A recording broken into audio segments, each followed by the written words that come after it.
चक्राकारं महत्तेजः तन्मध्ये परमेश्वरी जगन्माता जीवधात्री नारायणी परमेश्वरी व्यूहतेजोमयी ब्रह्मानन्दिनी हरिसुन्दरी पाशाङ्कुशेक्षुकोदण्डपद्ममालालसत्करा दृष्टा त्वां मुमुहुर्देवाः प्रणेमुर्विगतज्वराः तुष्णुवुः श्रीमहालक्ष्मीं ललितां वैष्णवीं परां श्रीदेवाः उवाच जय लक्ष्मी जगन्मातः जय लक्ष्मी परात्परे जय कल्याणनिलये जय सर्वकलात्मिके जय ब्राह्मी महालक्ष्मी ब्रह्मात्मिके परात्मिके जय नारायणि शान्ते जय श्रीललिते रमे जय श्रीविजये देवीश्वरि श्रीदे जयर्धिधे नमः सहस्रशीर्षायै सहस्राननलोचने नमः सहस्रहस्ताब्जपादपङ्कजशोभिते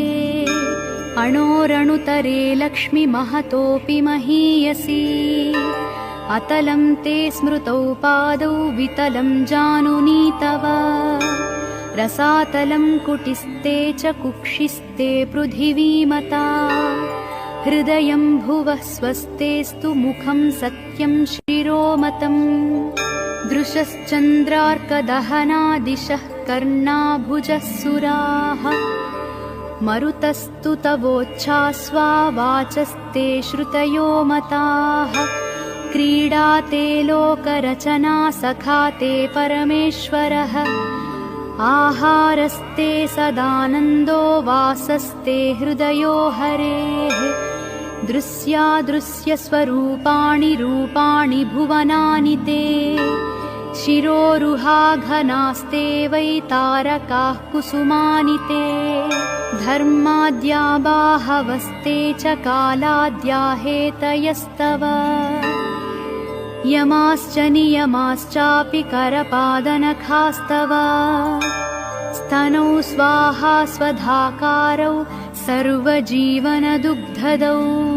प्राणायामस्तव श्वासो रसनाते सरस्वती महीरुहास्तेऽङ्गरुहाः प्रभातं वसनं तव आदौ दया धर्मपत्नी ससर्ज निखिलाः प्रजाः